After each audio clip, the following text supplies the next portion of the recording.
3 हफ्ते बीत चुके इस बात को जब दक्षा ने अपने बेटे शशांक को चाबियों का गुच्छा थमाते हुए अपनी पहचान दीबा फारूकी के रूप में करवाई और कहा कि उसी के साथ इन चाबियों के गुच्छे को भी दफना दिया जाए। 2 हफ्ते से वो संदूक खाली पड़ा है।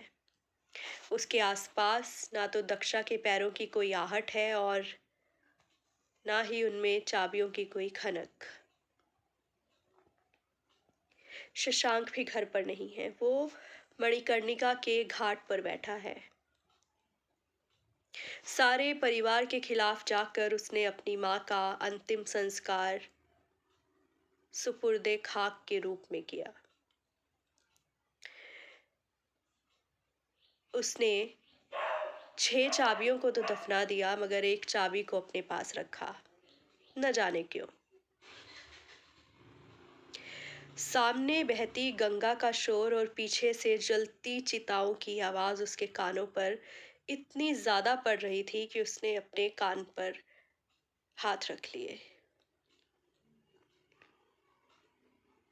जैसे ही अपनी जेब से अपना हाथ निकालकर उसने कान पर रखा तो चाबी उसकी जेब से बाहर गिर गई और फिर उसने उस चाबी को बहुत गहराई से देखा,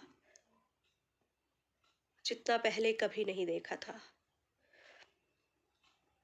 देखते देखते उसे समझ आया कि चाबी के ऊपरी हिस्से पर कोई पता लिखा है, मगर इस जगह के बारे में वो कुछ नहीं जानता। हड़बड़ाहट में वो अपना फोन बाहर निकालता है और उस जगह को गूगल करता है। 1 महीने बाद उस जगह पर पहुंचता है। खंडर हो चुकी बड़ी बड़ी हवेलियों के बीच से गुजरता हुआ वो एक बाजार में पहुंचता है। बाजार है किस्सा ख्वानी बाजार। किस्सा ख्वानी बाजार जो अब्दुल गफर खान के नाम से मशहूर है। यही वो जगह है जहां अंग्रेजों के खिलाफ एक लड़ाई छेड़ी गई थी और अब्दुल गफर खान के सिपाही, जिन्हें खुदाई खिदमतगार भी कहा जाता था। खुदाई खिदमतगार means helping in the name of God. कई किस्से उसके सामने आके बैठ चुके थे। उन सब से रूबरू होते होते वो आगे बढ़ता गया। आगे कई तांबे के बर्तन और पीतल के बर्तनों के बीच से वो फिर आगे बढ़ता बढ़ता बढ़ता बढ़ता एक ऐसी जगह पहुंचा जहां कुछ भी नहीं था। उसे कुछ समझ ही नहीं आया कि वो इस ओर जाए या उस ओर जाए। वो चाबी पर लिखे एक कूचा नंबर में पहुंच तो गया मगर उसके आगे का सफर उसे नहीं पता था।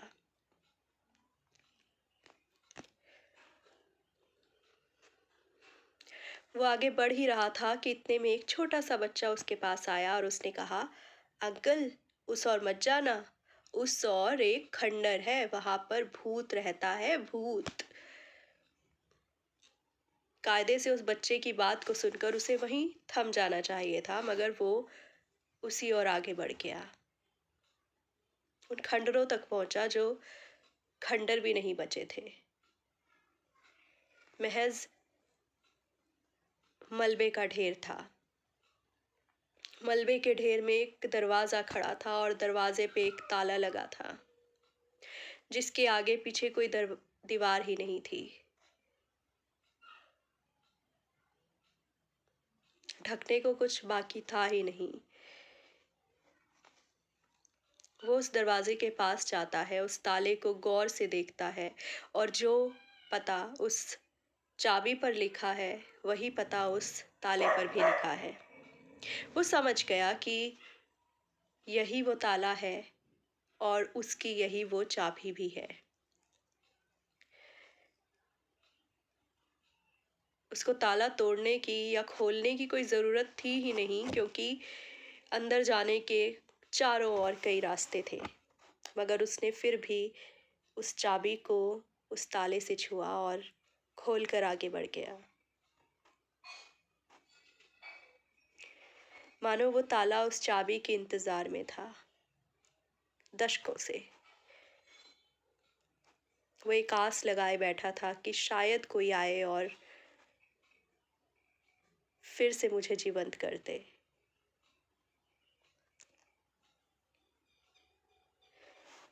अब शशांक उन मलबों के ऊपर खड़ा था।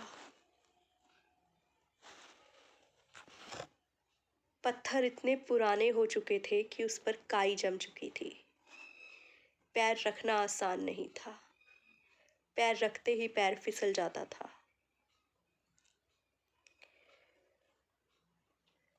आगे बढ़ते बढ़ते एक खिड़की दिखी जो टूटकर गिर चुकी थी। दीमक ने उसको खा लिया था। फिर भी उसका एक हिस्सा पूरा बाकी बचा था। उसने उस हिस्से को उठाया तो नीचे देखने ही लगा कि पीछे से आवाज आई, तुम यहाँ क्या कर रहे हो? कौन हो तुम? तुम्हें पता नहीं है कि यहाँ पर आना मना है सभी का? और वो वहां से बाहर आ जाता है। उस बुजुर्ग से पूछता है कि क्यों उस जगह पर जाना मना है, ये किसका घर है और कौन यहाँ रहता था और उस खिड़की के नीचे क्या था? तो उसे बताया जाता है कि बंटवारे के समय यहाँ एक परिवार रहता था, फारूकी परिवार, जो यहाँ से उजड़ कर न जाने कौन से हिस्से में बस गया, लेकिन उनकी कई यादें इस कदर यहाँ बस गई कि कोई यहाँ फिर रह ही ना सका। शशांक ने और जानना चाहा कि परिवार का कौन सा ऐसा व्यक्ति था जो यहाँ रह चुका था। वो कौन था जो बंटवारे के समय यहाँ से गया ही नहीं? मगर ऐसा कुछ नहीं था। उनके परिवार का कोई भी सदस्य बाकी यहाँ पर नहीं रहा था।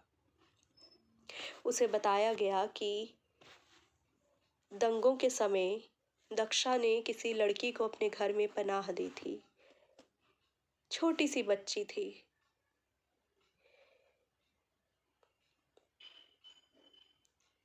बाहर जो लोग उसको नोचने के लिए तैयार खड़े थे, उनसे बचाने की एक कोशिश थी दक्षा की। हालांकि वो उसका जिस्म तो पूरी तरीके से नोच चुके थे, लेकिन वो चाह रही थी कि शायद शायद इसकी रूह को बचा लिया जाए। उस बच्ची को जैसे ही दीबा अंदर लेकर आई, वो बेहोश हो गई। उसके शरीर में जान बाकी थी ही नहीं। वो नहीं जानती थी कि वो बच्ची हिंदू थी, मुसलमान थी, सिख थी या किसी और धर्म से थी। उसे नहीं पता था। उसे बस इतना पता था कि इस बच्ची को किसी तरीके से बचा लिया जाए। जिस्म बेशक बाकी न बचा था, लेकिन वो लोग इतने बदतर थे कि किसी के मरे हुए जिस्म को भी छोड़ना उन्हें मंजूर नहीं था। उसने उस बच्ची की लाश को एक छोटी सी अलमारी में रख दिया और दंगों के बीच अपने पति के साथ कैंप चले गई, मगर एक उम्मीद में कि एक दो दिन में वापस आकर वो उस बच्ची के परिवार का पता लगा लेगी और उन्हें उसे सौंप देगी। मगर वापस तो कोई भी नहीं आया। न दक्षा आई, न दीबा आई, न कोई और आई, तो केवल वो चाबियां।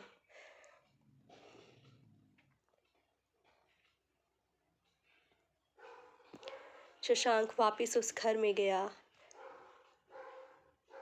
उसने वो बचे खुचे कंकाल को उठाया और वहीं पर एक गड्ढा खोदकर दबा दिया। उस ताले में लगी चाबी को भी बाहर निकाला और ताले के साथ उस चाबी को भी उस लड़की के साथ दफना दिया।